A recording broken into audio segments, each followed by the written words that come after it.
Hello and good afternoon. Welcome to this dialogue on the AI cybercrime revolution, costs, consequences, and countermeasures. My name is Nico Heller, and this is Reboot 2030, a Democracy School podcast. Studies show that identity fraud cost 52 billion globally in 2021, and with ransomware costs potentially reaching an astonishing 265 billion annually by 2031. In this episode of Reboot 2030, we examine AI's impact on cybersecurity, focusing on its potential to revolutionize cybercrime through sophisticated attacks and misinformation campaigns, targeting individuals, businesses, and democratic institutions alike. We'll explore some of the social and economic risks and associated costs of AI-enabled cybercrime on individuals, societies, and markets, and discuss government and institutional responses, including the need for effective multilateral cyber-deterrence strategies.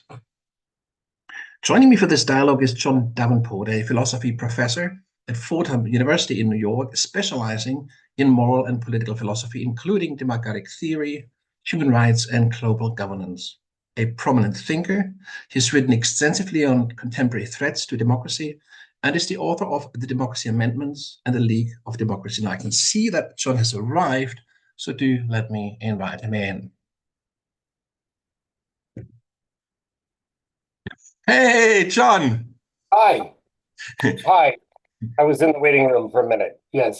No worries at all. No worries at all. Good to see you. I have an eye on my waiting room here on Zoom, and when there's nobody there at 10 in the morning, or rather 4 o'clock in the afternoon, I sort of start getting a feeling. I'm so glad you're here. Thank you very much for joining me.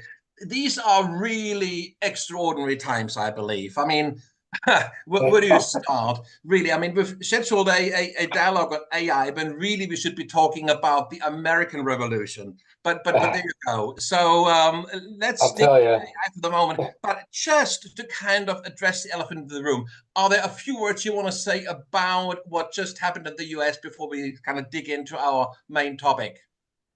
Yes, absolutely. I really think that that this is a whole new race, and that just can't be stressed enough. There have been polls that look at how well Kamala Harris does compared to Trump in various swing states, which are the only states that matter here, given our very strange electoral college system. But I think those polls are all very, I wouldn't say totally irrelevant, but not very indicative, because I mean, once someone is the candidate to be president, and it's for real, that just changes everything, and people take that candidate much more seriously. And so I think it remains to be seen, of course, how in the next, say, week or two, the polls will change. But I believe, because there are just so many young people here, and so many people of more kind of moderate persuasion, but who were too worried about Joe Biden, they want to have someone to love, as it were, right? They want to be in the dating game, you might say. And so in this political dating game, I think the speed with which everything came together for the current vice president, I mean, really, people thought this might go on for weeks. It took 2 days, even, not even 2 days, for her to be hands down the choice of the party. I really think that she's gonna start out with sizable leads, and unless she blows it through a terrible debate performance or some bad statements, the race could be hers to lose. I think, I think it's very promising for her. In short, it's not that she's incredibly beloved yet by a lot of young Americans, but I don't think it'll be too hard for her to generate that enthusiasm. And it depends on some good policy and campaign advice. For example, if she were to put forward, in addition to the sort of jobs and economic issues that Biden has stressed, infrastructure, building, bringing manufacturing jobs back, people actually do look at the German model increasingly more, I would say. She could do something like, say, we want to restore or renew again the push to pass an equal rights amendment to our Constitution. this is the kind of thing that would bring out a lot of women, a lot of young people.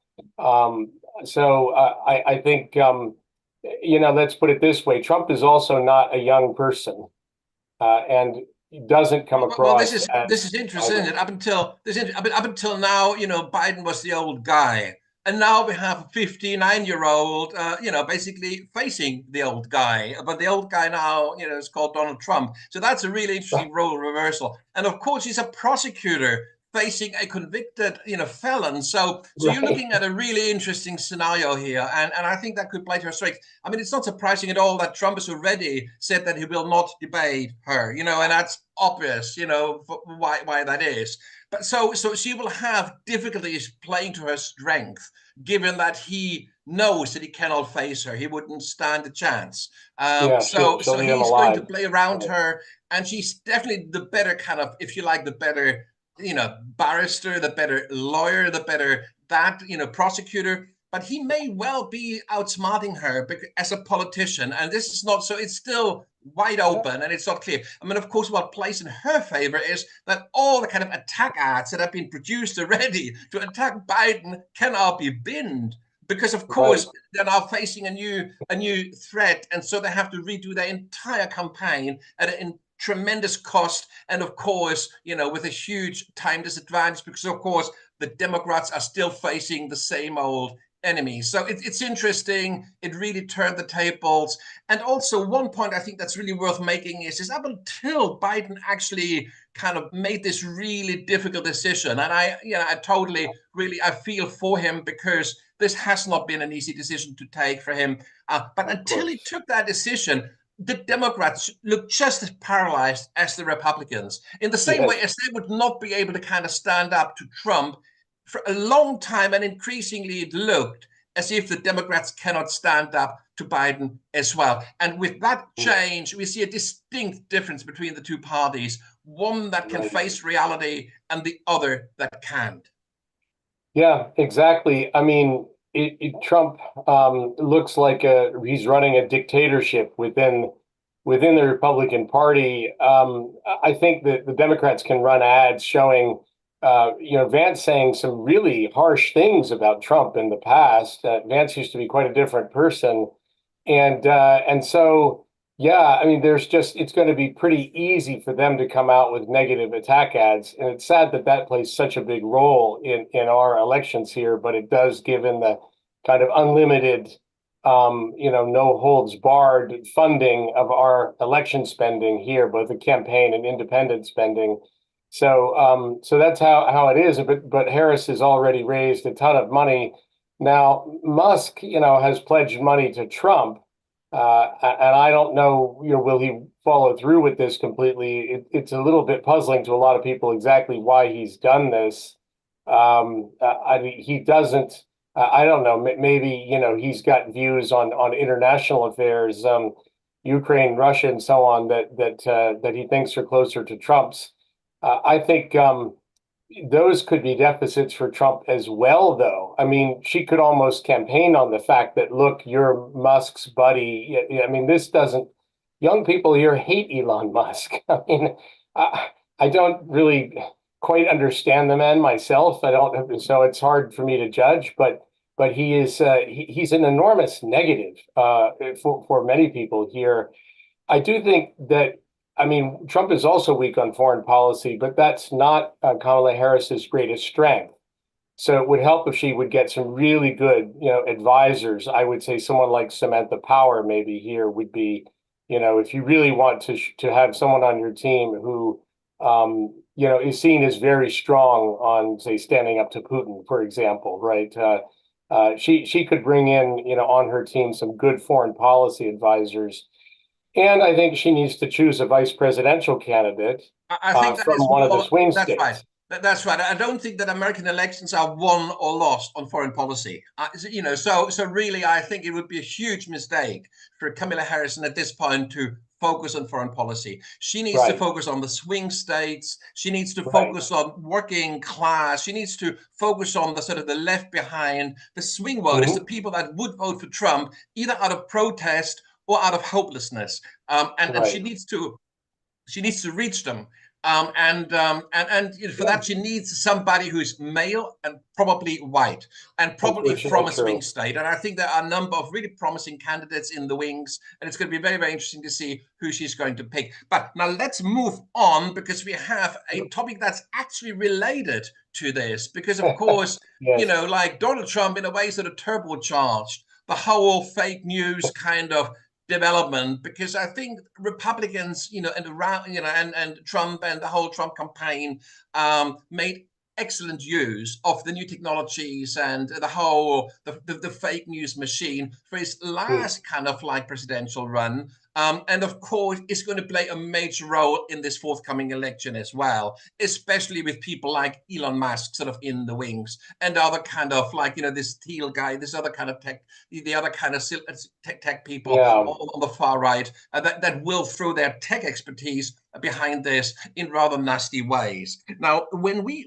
had preliminary chats, John, we were trying to figure out how to frame a discussion on AI, and you specifically sort of like pointed out that misinformation campaigns and cybercrime in particular were major concerns of yours. And in fact, you've already started to write about this. So maybe we start there. Why do you think that AI is going to have such a major impact on cybersecurity?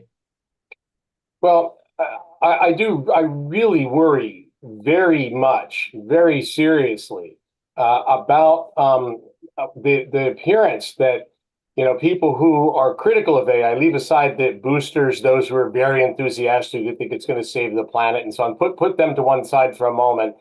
Think about those who are critical. So many of them have focused on you might call doomsday scenarios, apocalyptic. Artificial intelligence suddenly starts reprogramming itself and quickly exceeds human. This is what people call the AI takeoff, and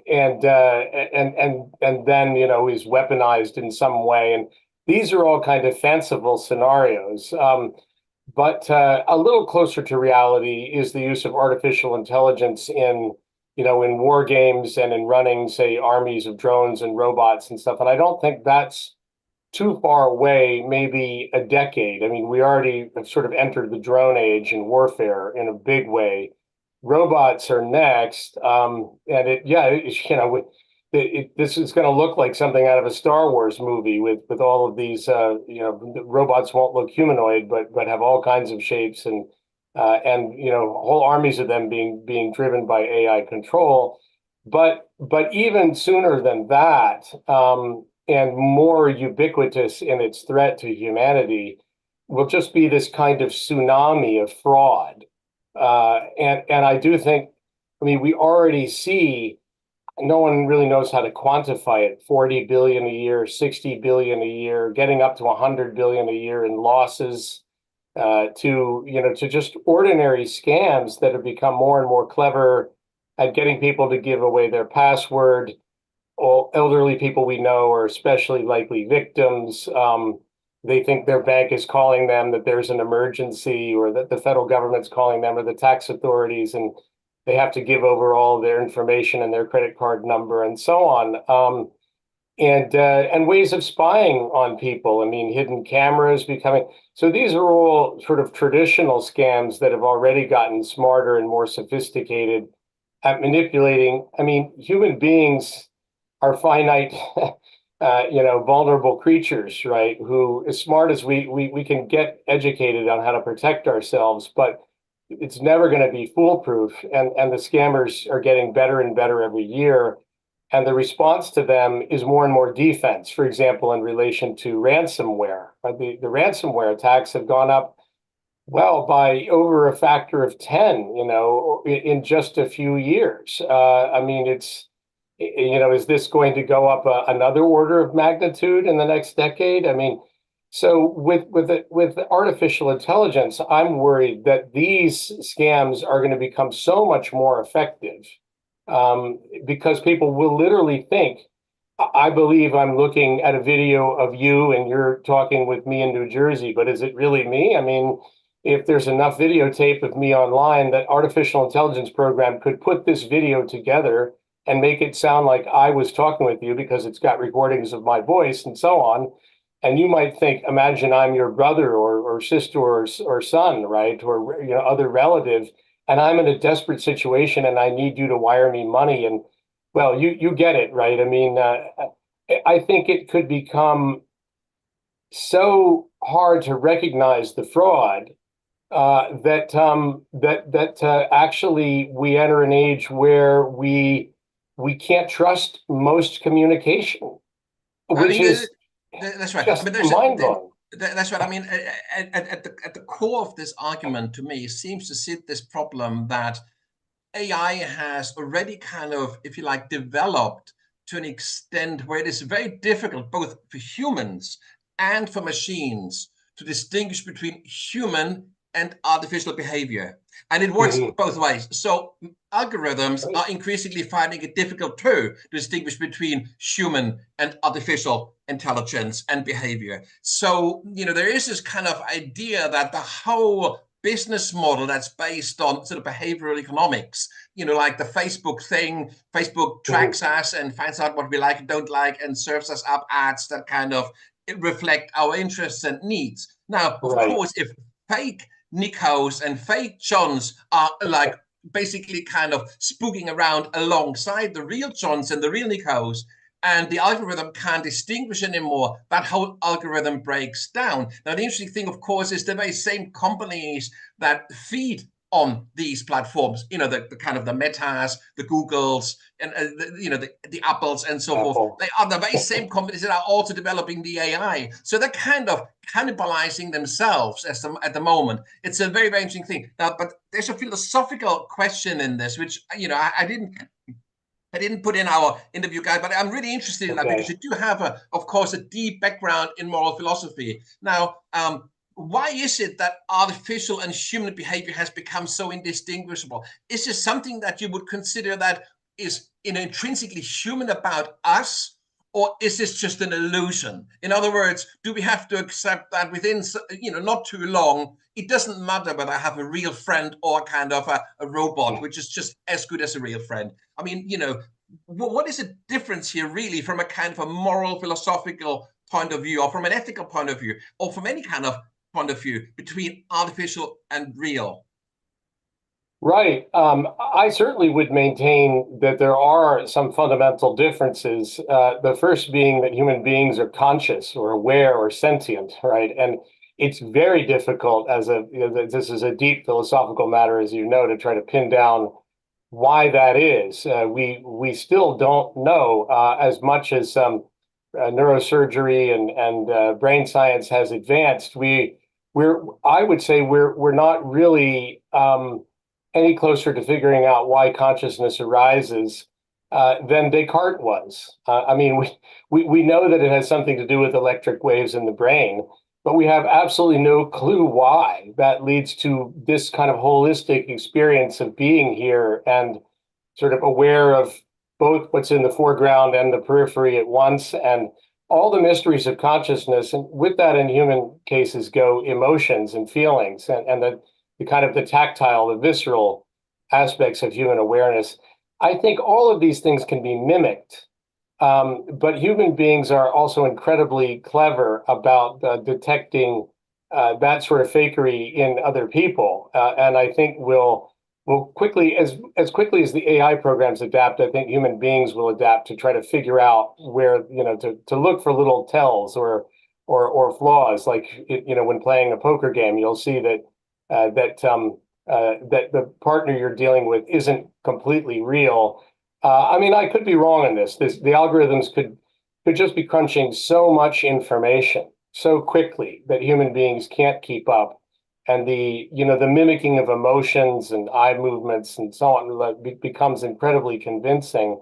I don't know how the large companies plan to help avoid these pitfalls, unless maybe they'll come up with a sort of a digital signature so that I have something that belongs only to me in my computing system, or my sign into the internet or whatever it may be, that shows that it's uniquely mine. So, an eye scan. But it just seems like anything they could come up with could be faked. And That's right. so, I mean, the real interesting question here is, for me, is that what we can do is we can watermark a digital kind of thing. So we know, and we can agree right, that a certain watermark stands for whatever. And so yeah, we can my distinguish that watermark, from yours. something else. Yeah, and the blockchain will obviously kind of help with that in a great way. But Right. yeah, but of course, what would be so much better is if we would know, if we could identify the human rather than the fake. Um, you know, wouldn't Right. that be really helpful? I mean, we have DNA testing in a crime scene. You know, we can sort of say, well, you know, Mm. there's DNA. It's a very, very high, you know, likelihood that a person committed the crime because his DNA was found, or her DNA was found at the crime scene. You know, so there's a kind of a DNA of human presence. But you know, Mhm. if you had a better understanding of what consciousness is, or even emotion, as you said, then we could distinguish the real thing from the fake thing much better. Because otherwise, there's so much variation in the real thing that, you know, it's very, very hard to really. We're probably left with some kind of watermarking to just literally kind of mark the fake rather than mark the real. Yeah. And I mean, the good actors will follow those watermarking practices or whatever the agreed conventions are, but the bad actors won't. And even, you know, our DNA or parts of it could be recorded. Eventually, the amount of computing power needed to store all this information becomes prohibitive. So that's a different point. But I think, you know, it wouldn't be enough for me to have, say, a little device here that, you know, I put my finger in, or a drop of blood even, or something to prove that it's me each time, because that itself could be, I mean, anything that you can do virtually can be faked. We'll be having to ask people um, unusual questions that we know only they could answer and that AI can't guess.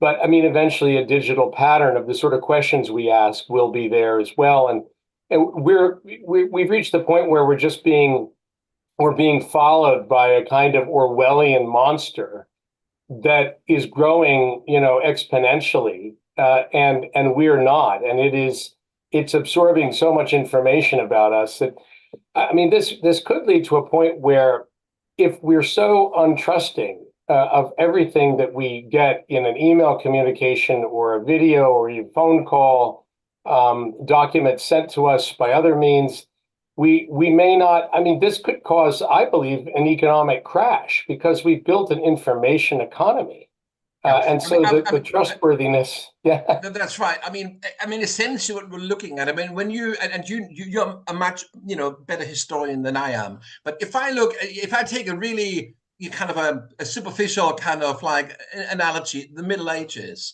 you know, where you know where people where the rule of law was patchy, you know, at right. best. So what would happen? Cities would build walls, and guilds Hmm. would certify craftsmen so that they would be allowed to, you know, carry out a craft or a trade or whatever. And so you'd Hmm. have Right. walls everywhere. You'd have walled cities, walled professions, wall. And this, you know, Right. of course, is the opposite of an open democratic society, clearly. And you can totally Yes. see how we can protect ourselves by basically creating proprietary systems, you know, where we only Right. allow trusted people in. And yeah, there'll be the occasional breach, and we would hunt them down, just as they must have done in the Middle Ages. And we sort of avoided the threat and back to the kind of the walled garden. And that would be that's a kind of one future. And of course, it's not a democratic one, and it's a sort of very much like a Sad. sort of a kind of a sort of It's awful. city-state kind of notion of the world. And of course, there's a huge problem there with that. And at the moment, you know, we have open systems, and we are facing like some really kind of like important elections in the US, especially coming up in November. And we know the kind of, you know, the potential, the scope for abuse, and the risks associated with that. So, how do you think AI might or could undermine what has been a very fragile process to start with in a very fragile and Right. polarized society? What could tip this whole thing over the edge? We're looking at a president who will only accept the elections if he wins. We're looking at a situation where Oh, a large part of the democratic electorate is quite disillusioned because of what's going on in Gaza and all the rest. We're looking at a really difficult kind of landscape politically for both parties and for the country as a whole. And there comes AI right in the middle of this. This is such a perfect storm. So let's think about this for a moment. What do you see the risks? Well, first, let me just start on the general point and then come to the elections. I mean, the medieval problem that you're discussing, like everyone retreating to their little fiefdom and walling themselves in, today economists would talk about that in terms of transaction costs. We have so much security. Another sort of more prosaic equivalent of that is when every store has to have 10 security guards because there's so many guns out there in American society. But on the internet, just having so much of our costs be in terms of security to protect us from more and more and more sophisticated scams, I mean, that could end up being 10 or 15% of the price of every product because we're running, it's like we create something to attack us and then we create something to defend against us. And I mean, the companies are making money on both ends of this up to a point where the attacker becomes too hard to defend against. And this is a very bad economic model.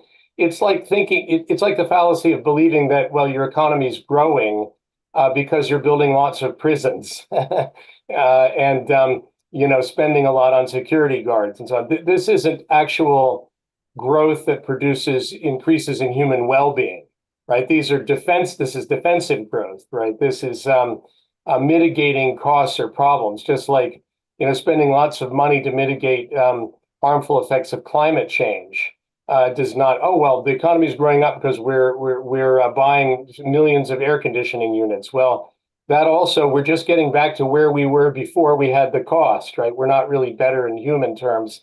So I fear that this is going to be a result of the kind of massive explosion and takeoff of fraud, right? All these inefficiencies, the transaction costs go up. And that's a real drag on economic growth and could cause serious recessions.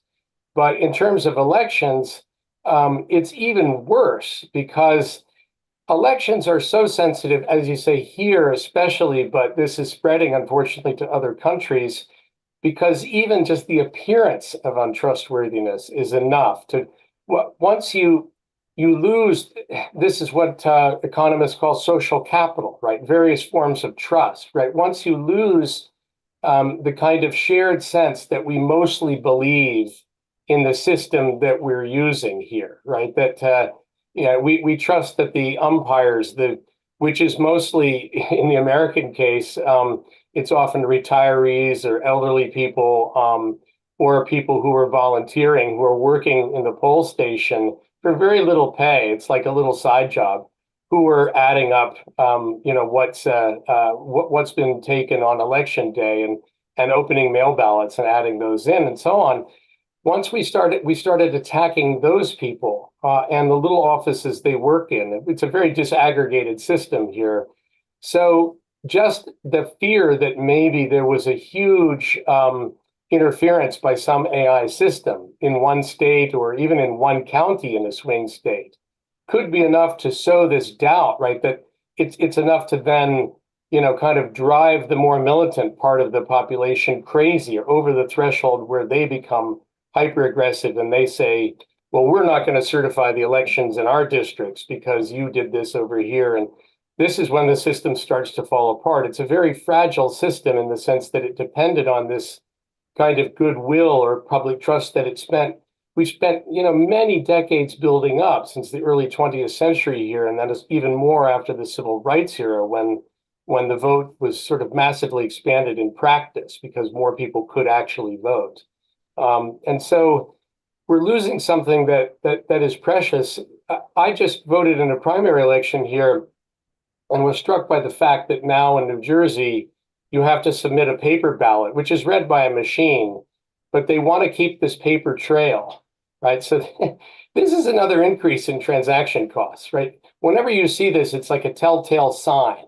So now you could imagine the state I live in is going to be collecting 10 million paper ballots, maybe. I mean, to store, warehouses full of these things and truckloads, and there'll be videos saying, oh, someone misplaced one of them or put one over, threw one away, or and so I mean, the fact that we're forced to kind of go back to this older technology because people aren't trusting is a kind of canary in the mine to show you that things are deeply amiss, right? That we have to take these mitigating steps, these sort of defensive steps, so that we could go back and look at this whole paper trail and say, oh no, the election count was correct. Look, you can count the paper ballots yourself. But I mean, this is just, yeah, for one thing, it makes the elections cost more, but that's just the beginning of the problem.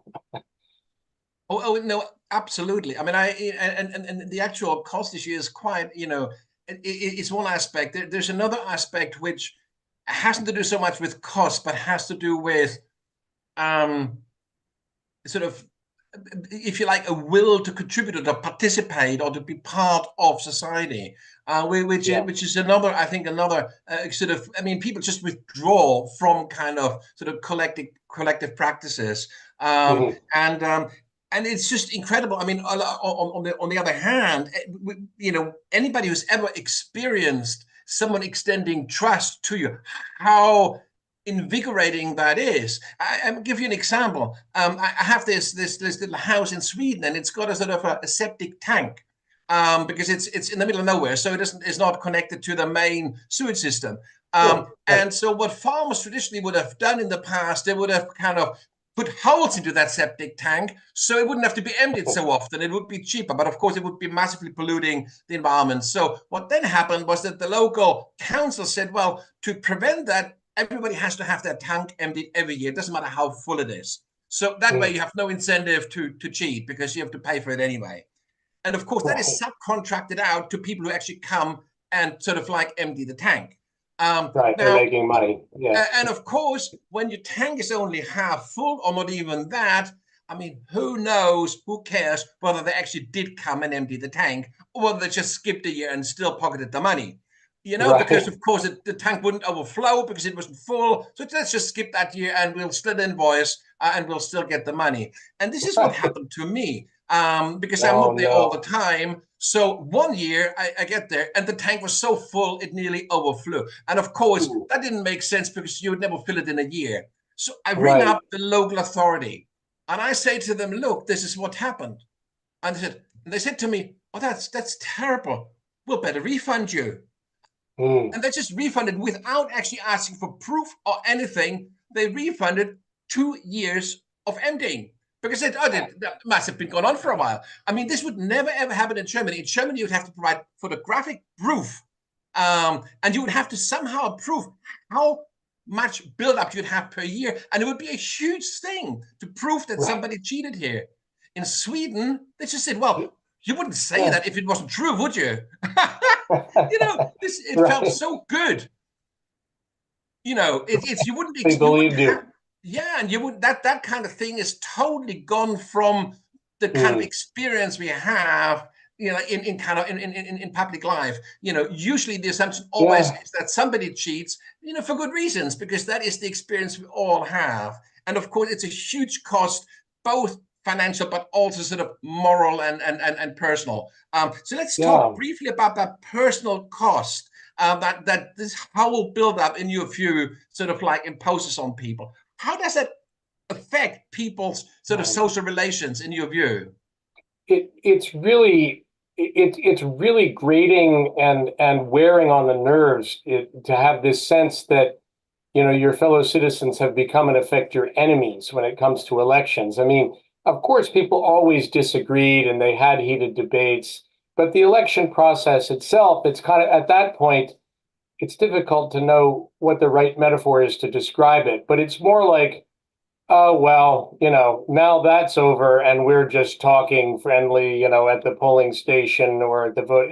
It's sort of like, well, that was a friendly rivalry, but now after the football match, after we've been beating each other up, we're sharing a drink in the bar and that's all gone, right? It's now the war over the counting of the ballots themselves and the certifying of the elections. And all of these things are quite vulnerable. And it feels almost like, once the venture capitalists discovered that they could raid companies that have been going on a while and have some weak points and destroy them and sell off their products, it's now like, the lawyers or the more aggressive teams have reached the election polling stations and have decided to make a war about this, right? And so we have kind of a new front in the political war here. And this is it's a kind of an arms race. You could literally analogize it to war, where both sides have to hire more and more teams of lawyers. Local county courts, state courts, and so on are getting more and more lawsuits. And this is at every stage of the election process. So we were just talking here about the end, the counting of ballots, and here the certifying of electoral votes from states. So this is something that could go wrong because state legislatures here have some role in doing that, and governors of states play a role as well. It varies somewhat state to state, and there are complicated Supreme Court rulings on these matters. But even from the very beginning, like a small county, which only has maybe, 15, 20 employees, covering a pretty large territory of lots of small towns, now might be faced with massive lawsuits from these big groups who are trying to force them to throw people off the voting rolls because they say, well, you haven't re-registered people in the last 10 or 20 years. You need to kind of make everyone reprove that they live here. So it's just, you're hit with hundreds of millions of dollars of lawsuits if you don't give them what they want, and you don't have the resources to fight this, even though what they're trying to do is unjust. So it's this pressure at every point in the system, to the point where I think eventually, people will see that it sort of implodes, and we've got to rebuild a new kind of election system from the ground up. Can I just interject there? Sure. One thing that I find a really interesting question is that you make this very sort of valid distinction between the kind of sort of Carl Schmitt distinction, enemy friend kind of thing. But how do we get to that? I mean, Chantal Mouffe, a Belgian political scientist, she has this distinction between agonism and antagonism. And agonism is very much the kind of the football example, where you kind of, you knock it out, and you basically, like in Parliament, the other side is not your enemy, but you're kind of the opposition. And there's a difference between an enemy and an opposing party, and it's a different, right. But what I would like to understand here is, how do we move from a kind of a situation of sort of an agonistic situation where we can be, we're sort of like fighting it out, and we kind of, we go to the ballot box, but we're friends again afterwards, to really an antagonistic situation where we do not stop there, where we, the kind of the Donald Trump, where we only accept an election if we win it. What is actually, what happens here, and what role does AI play in that shift? Yeah, two things. Well, certainly AI is also going to become better at sort of targeting ads, not just to regions, but to individuals and so on to know. I think two things are really driving this shift, as you said. I mean, that is a helpful conceptual distinction. It's like, the difference between two Olympic athletes who you actually need the other players in the Olympics, right? Or there's no contest, right? You can't do. So this is what philosophers following Alasdair MacIntyre call a practice, right? Where there's there's a collective good being generated by the rivalry. And so the rivalry is sort of contained within a larger sort of a quasi-friendship, right? Or a civic relation. And that's what, we had to some extent in elections here for many decades. And we're dramatically losing now. Part of the reason for that, I think, is that when you have a kind of a low turnout system, as we've had in the United States, where, creeping really ever since the civil rights era, part of the battle has been to try to make it harder for certain segments of society to vote. And so that's the legacy of racism in the United States, in part driving that. But once that becomes part of the system that people see as a fair tactic or something you can do to make it, there's some hurdles or obstacles to registering to vote, as opposed to, you mentioned Sweden. I think they have universal registration, right? Everyone is registered once they turn 18. In fact, in Australia, it's illegal not to vote. Yes, so these are high turnout systems, and And we could do something like that here if we started kind of universally registering, or even if a more kind of modest version of the requirement to vote is you pay people $50 to vote or something like this, right? You give them a little, like we give people a small payment for being on a jury in a criminal case, right? Because it's a civic duty or service, but this will compensate you if you lost some work time or you needed to take a taxi to vote or if we had a kind of a high turnout system, then we don't think that you're going to win an election by suppressing the turnout. That's not really a likely. But once that becomes baked in as sort of part of the system, then people start to use that lever. It becomes in a way, their strongest tool. And so what can drive turnout? What can drive the people on your party to go and vote? Well, it turns out one of the things is hatred, right? And strong emotions prove to be one of the things that will get a lot of otherwise disengaged people who think everyone else will do this for me and I'm kind of a free rider, I don't have to go vote. Those people will get off their couch or seat and stop playing their video games and go vote because they're really angry, right? And because the other side is cheating, right? And so if you can convince people on your side who have leanings maybe towards your party that the other side is engaging in cheating and fraud and is trying to swindle them, well, I mean, you see how angry you would feel, right, if you thought that the septic tank company is swindling you, is robbing you, right? It's all the worse if in a really high stakes game, if you thought, well, I have $1 million on this poker game and the other side is cheating. Well, this is when the guns start to fire, right? People get very angry.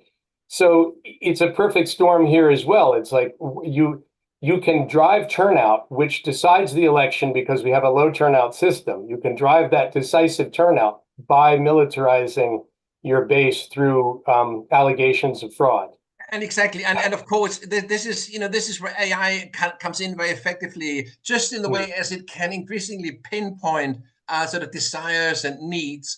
It can also increasingly pinpoint triggers, things that really get you going and make you really angry. And of course, like in a kind of a negative campaign, this is exactly what you want. So this is what, in a way, what we can expect to see, come October, like on Facebook and on Twitter and all these kind of platforms, is highly targeted, sort of individualized campaigns with the sole purpose of triggering hate and antagonism in people. Now, this is, of course, when you think about, that, surely this is something that for a society is incredibly unhealthy. And it becomes even more problematic when that triggering kind of takes on a globalized kind of like form, when there's other countries kind of getting involved in that, like as we can expect, for example, Russia to get involved in October as well in the kind of presidential campaign.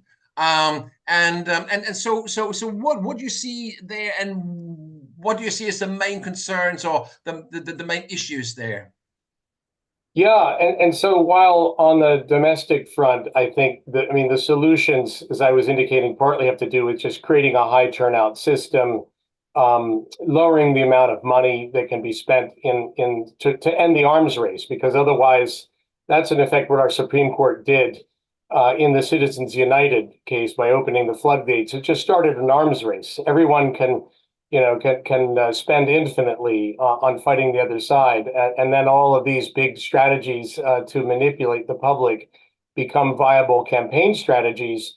But on dealing with interference on Twitter, on Facebook, on big social media apps where you have armies of bots or trolls, or which used to be human beings actually sitting in an office, say in Moldova or somewhere doing this, is now increasingly going to be AI systems. I mean, so it goes up again by a factor of 10. There's going to be so much kind of onslaught, just avalanches of false content being put out on these social media systems. One thing is to educate the public. It may eventually become somewhat self-defeating because people will stop believing so much. They'll realize that when they see a video of Trump apparently saying something terrible or Harris saying something terrible, it'll sink in at some point that, well, we can't really believe that video. I don't know, why should I think they really said that if I wasn't there in person? So we could have that kind of eventually kind of burnout or self-defeating effect with this onslaught of negative content, but we aren't there yet. And I definitely think that this kind of cyber propaganda campaign will play a huge role in this election. I think that the other fundamental kind of thing we have to learn in responding to this is to stop taking the attitude that the only recourse is better defense, right? That we just have to look for technical solutions. So Facebook and Twitter or X or other social media systems have to do a better job of weeding out these fake accounts. We have to have the FBI come out and indict people for doing this months later. All of these are sort of defensive measures.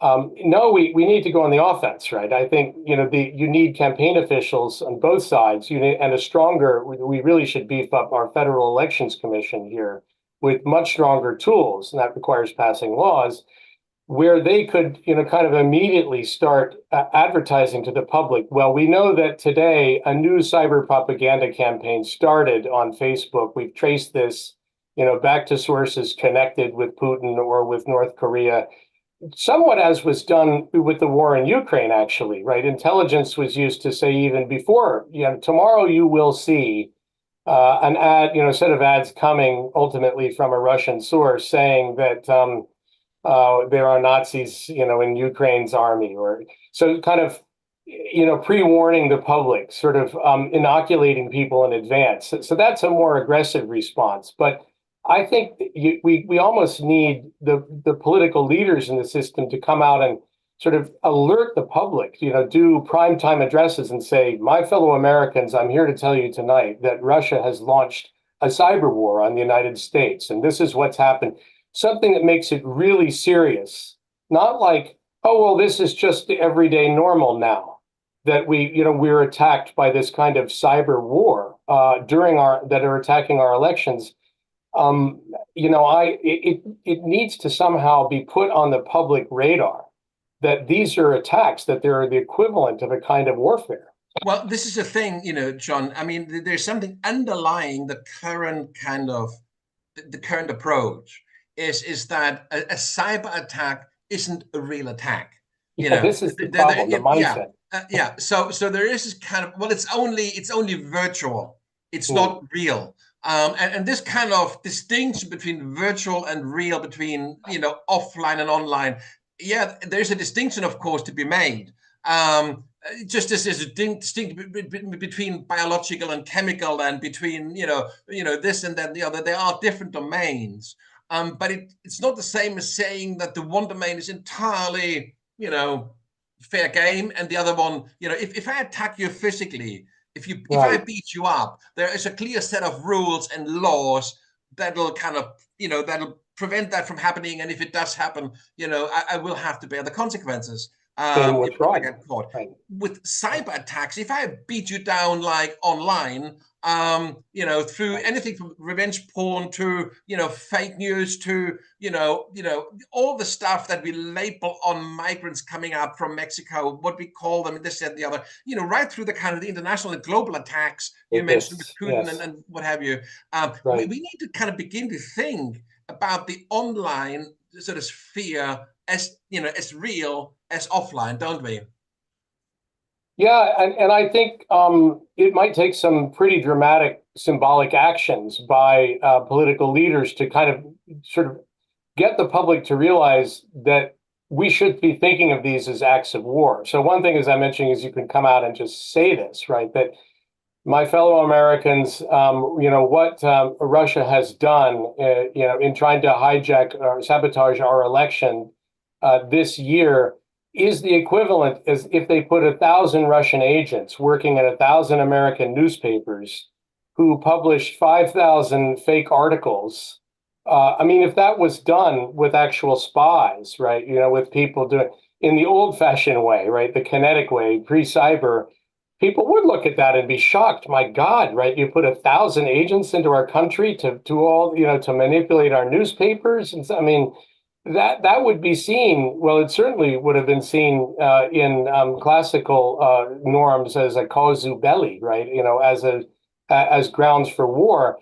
Maybe it's got to get to the point where, I mean, the political leader could say, if this is repeated, the next time I am going to, I don't know, drop a bomb on an unmanned facility or something, so that the next time the public registers, wow, I don't know, a natural gas transfer station somewhere in the Arctic was blown up because, Russia did this again, and launched a new series of fake ads saying to people that election day is a week later than it really is, right? We have these sorts of tricks, for example, right?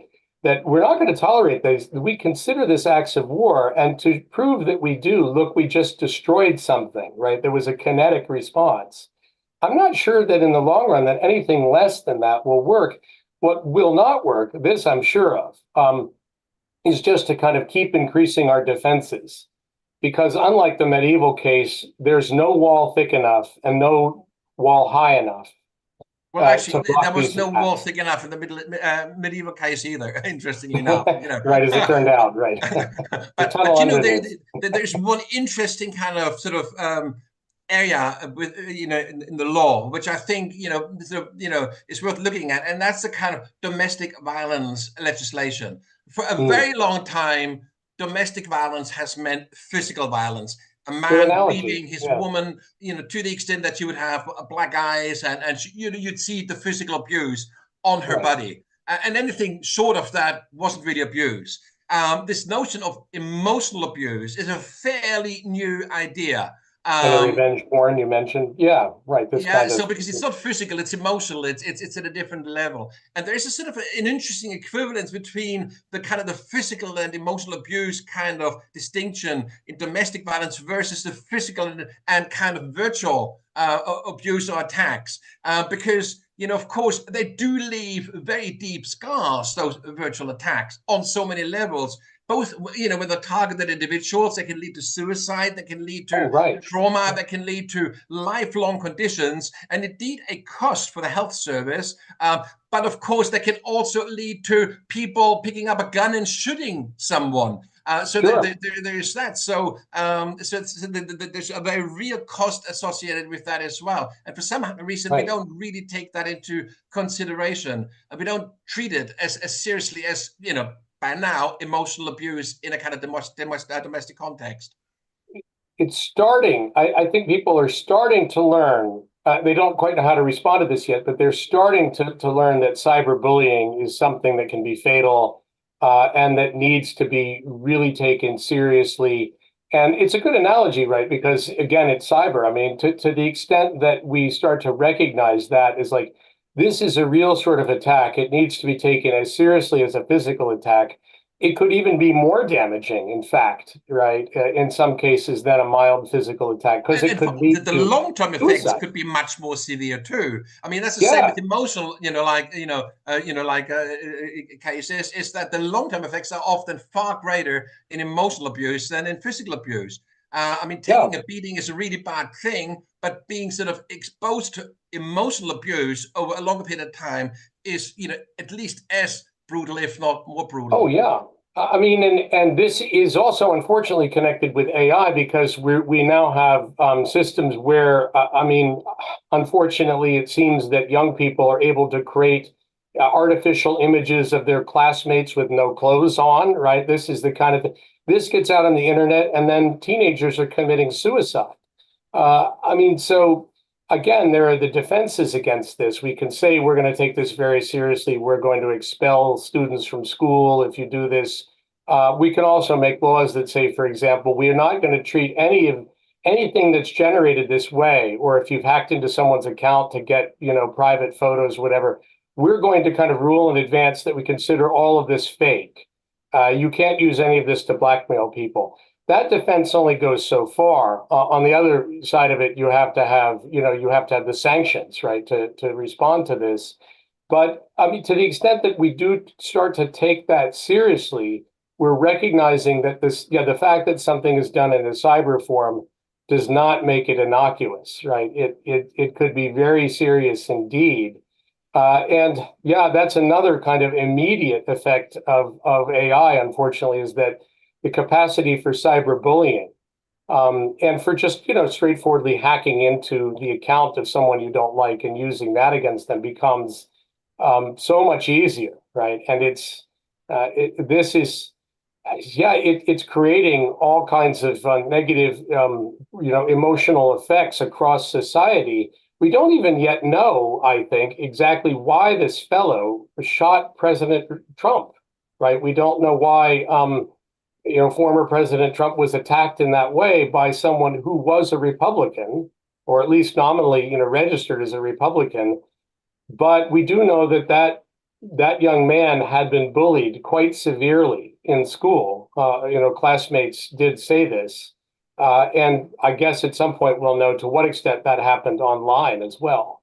But this led to an action that was very serious indeed, right? And the consequences of which I don't even want to think about what would have happened if he actually had been killed or seriously injured. I mean, this itself could have caused, I don't know, cities to burn here, right? I mean, there could have been rampages and, mob violence and, all because of cyberbullying, perhaps. It's interesting. It's almost as if a whole new body of law would be required, because of course what you do have is you have attacks on individuals, anything from revenge porn to cyberbullying to all kinds. Of course, you have the kind of the attacks on groups like refugees or whatever, and then you have the attacks on a whole country, like when Russia interferes with the elections in November.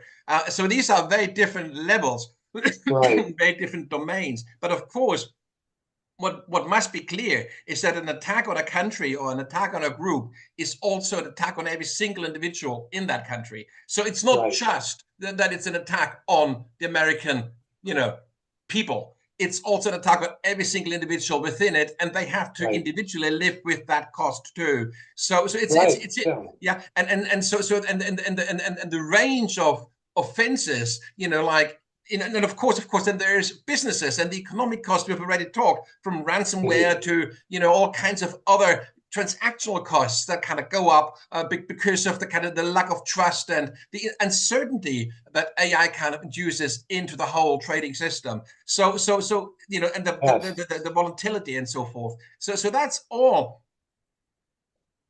Yes, please. Yeah, you want to come in there?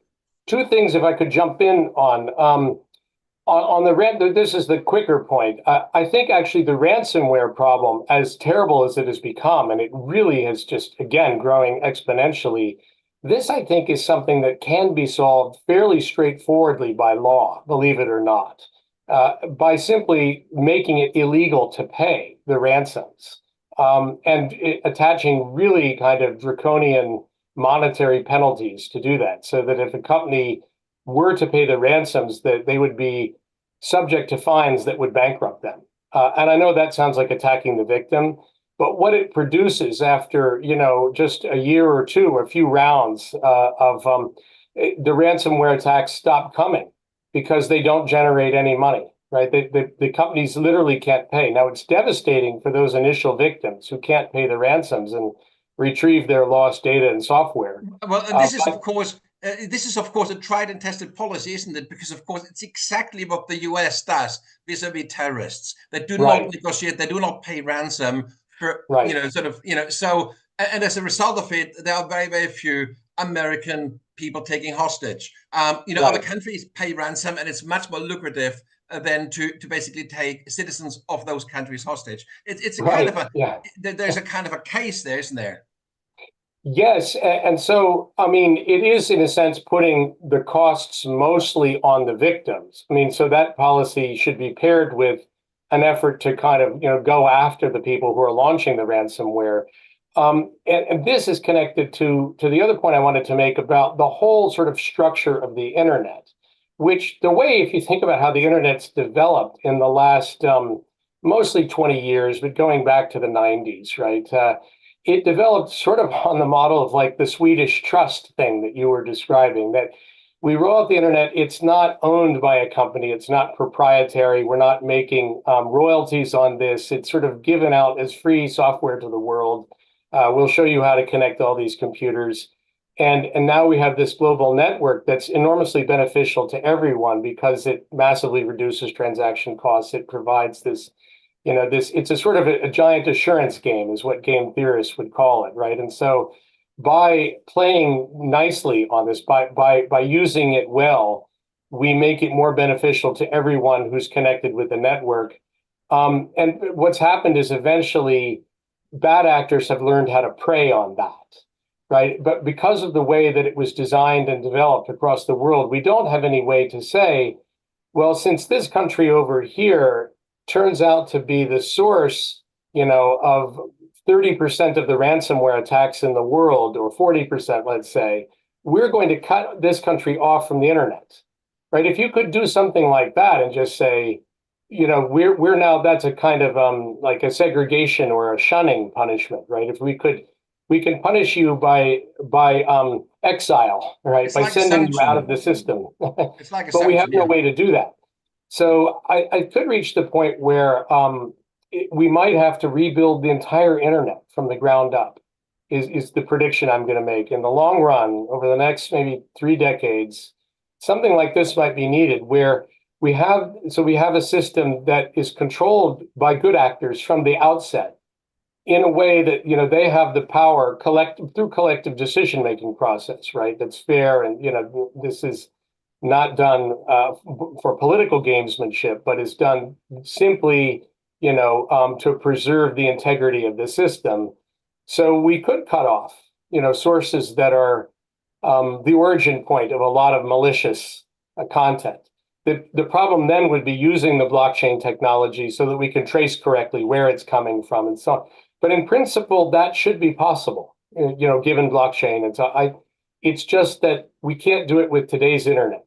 I mean, we could also end up then in a world where you have 2 internets, right? You have the sort of safe one that is controlled by the good actors in the world. And then you have this other internet that is controlled by Beijing and Moscow and North Korea, and is sort of used by all the bad actors in the world, but they'll Well, try we to have force. that already, don't we? We've got what's called the dark web, I which, guess, yeah. and we have, which isn't actually in itself bad, but because it's dark and you're untraceable, it's used also by good actors who, kind of stand up to human rights in places where it's very dangerous to do so.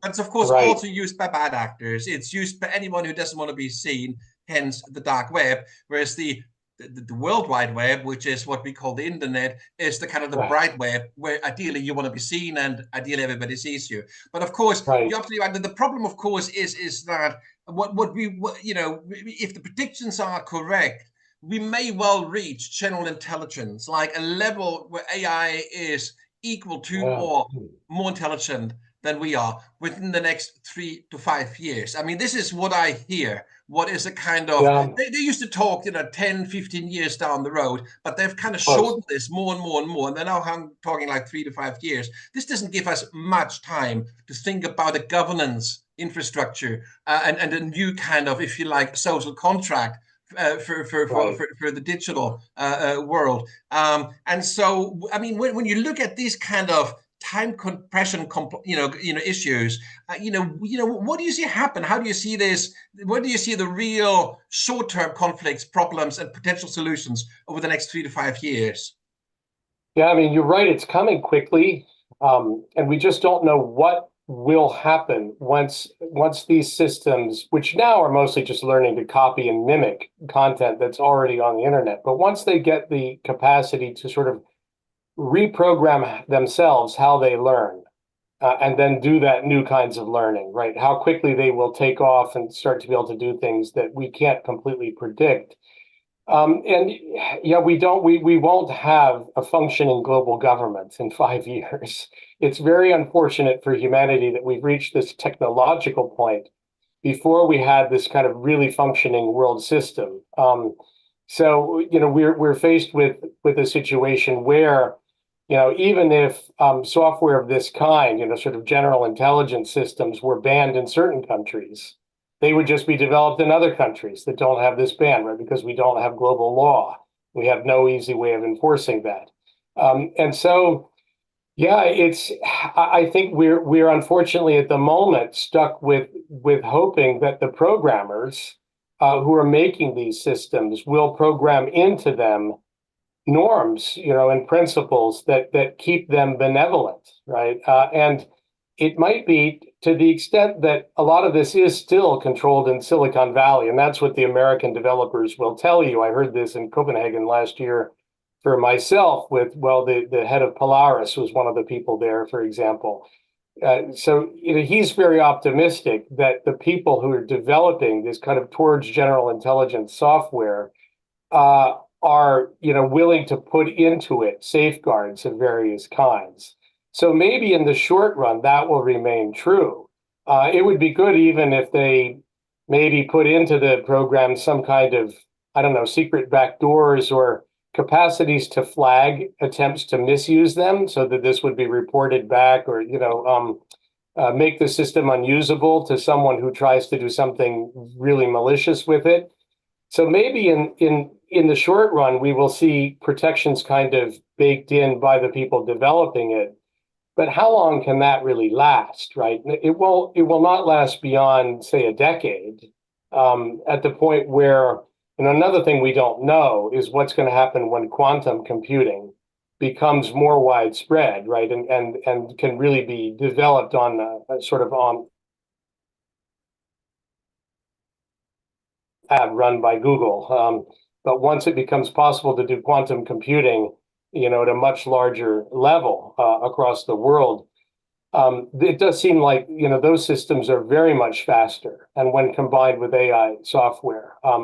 So maybe we will see all the great effects. It will suddenly discover how to cure cancer, right? It will, discover how to quickly, I don't know, it'll show us how to produce cold fusion, and we won't have any energy worries anymore because it will have discovered how, we can get sort of infinite supply of cheap energy without even needing uranium or something, right? Yeah. I mean, I can totally see how a sort of an enlightened liberal government will kind of somehow manage to steer that development in a way that we just about managed to get away with it. But I can also foresee a situation where in November, Donald Trump becomes president of the United States. And then maybe decides, well, actually, the last term I was president doesn't really count. It's my first term. I start again from scratch. I'm going to do another 2 terms now. And I'm going to be a 3-term president. And in fact, there was a 3-term president. And why stop there? Like, I mean, Putin didn't, like Xi doesn't. And of course, so there's a history to this. And you can see how dark this could be, and how enabling AI could be to solidify that darkness. I think we can all build that as an image, but it just shows how important it is, I think, that Trump doesn't win in November, because if he does, who knows what will happen. And the temptation to use this sort of, even today's AI, let alone general intelligence, to use this to become a kind of complete monitoring of every single thing that everyone in one society is doing. The temptation to do that, coming initially from the police, but also defense forces, is already there even in democratic countries. So, I mean, as we know that, China already has internally all of these systems to monitor whatever's being done on the internet within China. And this reaches out to the diaspora around the world, the ability to pressure people who might have relatives in China or business connections in China. So we can expect all of those sort of effects to increase, right? So we have this is like Orwell squared, right? It's going far beyond George Orwell's worst nightmares as to the level of surveillance that these systems may be able to do. And of course, the ability to just steal any data that's hidden as well. That's right, and I'm sure. I mean, most people realize that it isn't just the Chinese. I mean, the NSA's, behind that just as much as Mossad and the Bundesnachrichtendienst in Germany and all of them. All the phone records. This is a free for all, and I can't see any one of them to kind of take a back seat because this is just too good to be true. And so we're going to have to redesign all of those communication systems, the phones, everything will now be encrypted, right? And so we're going to have, again, these are defensive costs, right? And then we're going to have AI, and maybe no encryption will really work with general intelligence AI. But this is another war, right? The AI systems will be developing better encryption that no human being could ever decrypt within even over 100 years, right? And then the de-encryption system. So we've launched another kind of an arms race here with just spiraling costs, and even leaving aside defense, but just within ordinary technology, again, what your devices are recording in your home or your car and so on, and what's being shared with the world. These sort of massive protection systems to encrypt everything, I think, will be part of the result of this in the short term. And it's just by not controlling the uses of these very powerful tools at the outset, we just make so many costs for ourselves. That's right. So to wrap this up, John, because you were beginning to run out of time, but this is such an interesting conversation. I'd love to carry it on. But just to wrap it up, could you just in a few sentences reflect on what you've just said, and to think about what kind of short-term, medium, and long-term measures, like say, for example, a new American administration coming in November should take to safeguard against the most problematic and the most dangerous of those developments? Yeah, probably four things immediately, right? So to start doing in response to cyber propaganda and sabotage, right? What I said earlier, right? Start calling this out, start, really making this a big deal to the public, maybe in sort of threaten, serious countermeasures. That's step number one. The second thing they can do is quickly pass a law outlawing ransomware payments, and backing that up with maybe with funding to help victims who are unable to pay, right? Given the new law, something like this. The third thing would be to already just to continue the trajectory that we've got going. The United States and our European allies have realized at this point that we need to develop, our own chip making capacities. Taiwan, for one thing, is under threat, and that, is the source of so much of the world's computer chips, semiconductor systems, and so on. So these are kind of simple, protection measures so that we can be assured at the outset of those securities, right? A fourth thing, though, is to quickly start implementing laws here of the kind that Europe has already started to develop on, the privacy of one's data, and to insist that protections for for privacy be built into these new AI systems. And beyond that, I suppose, beyond those four things, other measures would probably have to be taken, at a more clandestine level, unfortunately, right? That I don't know that we can even tell the public what the government is going to have to negotiate with the developers of general AI systems, protections of various kinds to mitigate against their malicious use. But in the long run, there's going to have to be this, kind of broad rethinking about how to make our communication systems in an age of artificial intelligence more fraud resistant, and to try to provide the public with greater levels of assurance. So I don't know, maybe you have a labeling system on communications. So you've got 4 levels, just like we have somewhat ratings on movies, so we know not to send a 12-year-old to something with really explicit content. We might have to have, here is a very highly protected, encrypted communication that you're having with the board of your company or something on Zoom. And it's resistant to, to most kinds of surveillance. Whereas if you and I are just chatting now, there's no real incentive to hack into our conversation. This has a little label on it that shows a lower level of security, right? And so that people are constantly aware that they're using less secure forms of communication. These are fairly easy steps that government can take in the short run. I know that there are people, I know one of them actually in American government, who are working, to try to prevent cyber sabotage of elections.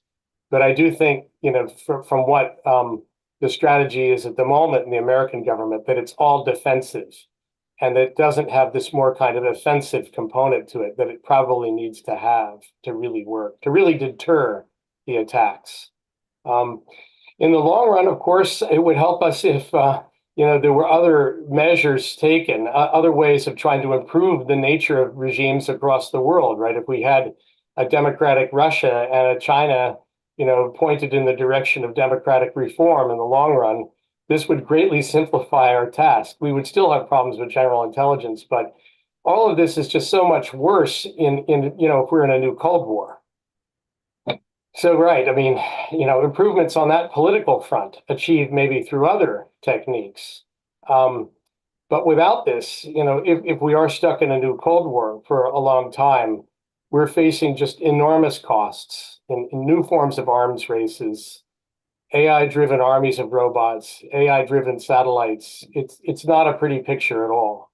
Yeah, I mean, you've talked about a sort of like in another context, but somewhat related context, about the need for a League of Democracies, because of course many of our problems, be it climate related, be it geopolitical, many of our problems are of a global nature, and they can't really be solved by a single country. And of course, democracy, or the very concept of democracy, has come under attack from sort of authoritarian or certainly illiberal kind of regimes.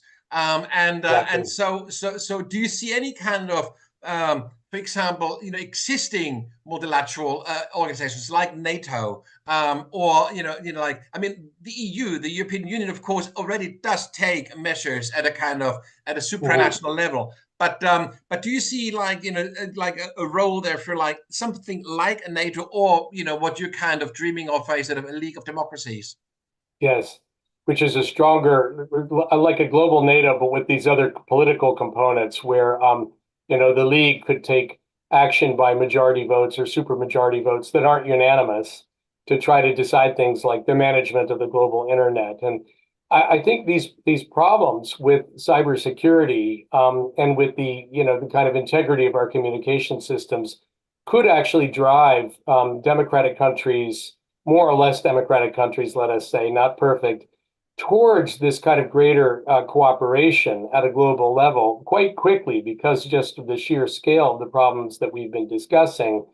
And that could have the effect of saying, well, look, if we're faced with a new Cold War where, the adversary is actually much stronger than the Soviet Union used to be, and is, now armed with new forms of technology that, the old Cold Warriors wouldn't have thought of in their worst nightmares, right? That this sort of a global system, even if it isn't a full League of Democracies yet, but more kind of rule-respecting nations, will collaborate to try to create this sort of safer internet or safer spaces within the existing World Wide Web, more in the short run, but maybe in the long run, building a whole new system.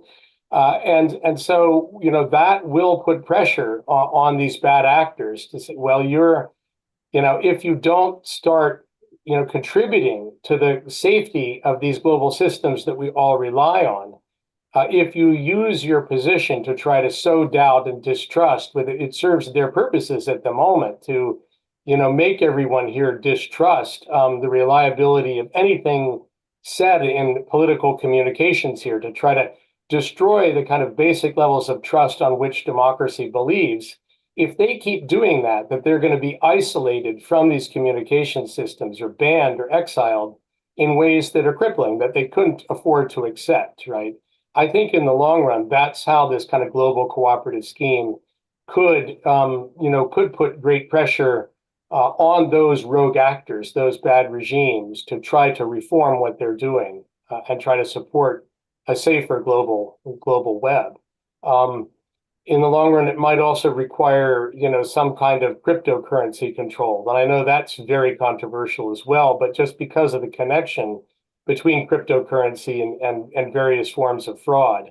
I'm not saying you could have a legitimate cryptocurrency or global e-coin of some kind, but it would have to be run by this league, right? It would have to be run where a global consortium of countries. This would reduce, foreign currency exchange in the same way that the euro made things more efficient within Europe and helped growth in Europe. But it would also have to be, you could never do this until we know that the systems that run it are safe from, imagine, if the whole global currency system collapsed in the way that, computers did do in the last few days due to the CrowdStrike problem, right? You couldn't have a global currency system that's going to do what humanity needs it to do without massive levels of assurance behind it. No, I mean, absolutely. I mean, the thing is, with cryptocurrency, there's so much, that could be done if it would move more into the mainstream. I mean, you could even think about like the Fed coming out with a kind of a sort of like a e-coin, a virtual dollar, and you can see how you manage the money supply in the US, by basically keeping a balance between virtual and physical money. So there's so many different ways in which you could introduce virtual forms of money that are legit or that are kind of, but of course, one of the big attractions of crypto is that it isn't traceable, that it has that kind of, so how successful a virtual but traceable currency would be, that's not clear, because it's, everybody, everybody's transactions would be very much in the public, and people don't particularly like that. I think it's indeed one of the reasons why people still like cash, because you can you can pay somebody, without the the inland revenue or the tax collectors knowing about it. And I think with the tax is the main thing. Right. Yeah, that's right. And so with an official cryptocurrency, that would no longer be possible. But I get your point. I get your point, and there are real issues, like with anything that is untraceable and that is essentially anonymous and, very opaque. And of course, that goes, both for the internet as a whole and goes for crypto. And of course, the whole issue with AI and fake news versus real news. I mean, this is all part of the problems of sort of cyber sabotage, ransomware, as we just think about the sources connected to Putin for a moment. And the evidence of this is just, a simple list of bullet points on everything that the Kremlin has done in the last 20 years would fill hundreds of pages. I mean, it's just the series of attacks are just unbelievable. They're enormous.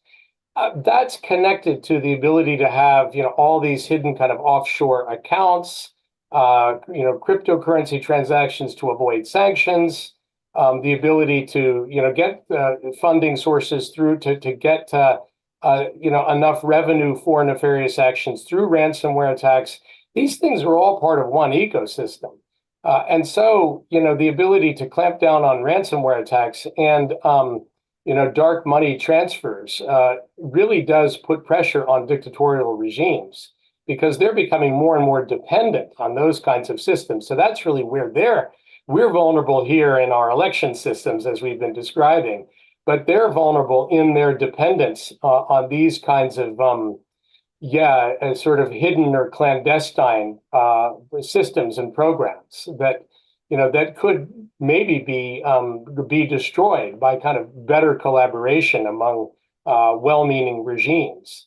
And so that's where I do think, the creation of a safe global coin or international coin regulated by a bunch of governments would help a lot. But with that goes also closing down, tax havens and going after countries that make it easy, as we saw with the Panama Papers, to run a kind of a clandestine sort of mob organization across many borders. You think, the whole kind of ecosystem around Putin, with all of these different billionaires with forms of offshore accounts and clandestine funds, is really essential for what his regime has been doing. Without it, his chances of persisting would be much weaker, right? So if we can weaken that system on which his regime depends, I think it would, but you're right that just from the point of view of ordinary citizens within a democratic country, if their government said, well, we do have a record of all of your transactions in the banking system, but we're not going to look at it. It's held by an independent,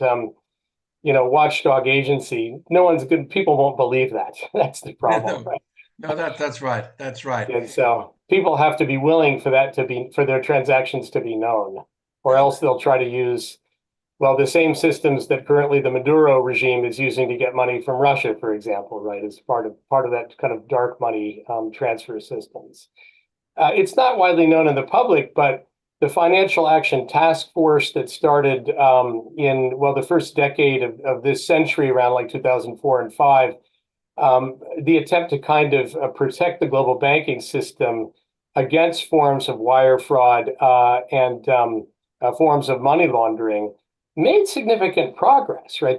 We actually have a lot of expert knowledge and ability to kind of prevent misuse, say, of the global SWIFT system and stuff. So the global banking system has a certain level of resilience in it. But the question now is for a collection of democratic or generally rules respecting countries to expand that to the global level with a crypto with a global e-coin. Yeah. No, I think there is a sort of a healthy balance, if you like, between chaos and order, between sort of light and shadow. Yes. I think AI has the capacity to increase the shadow and to kind of reduce the amount of light.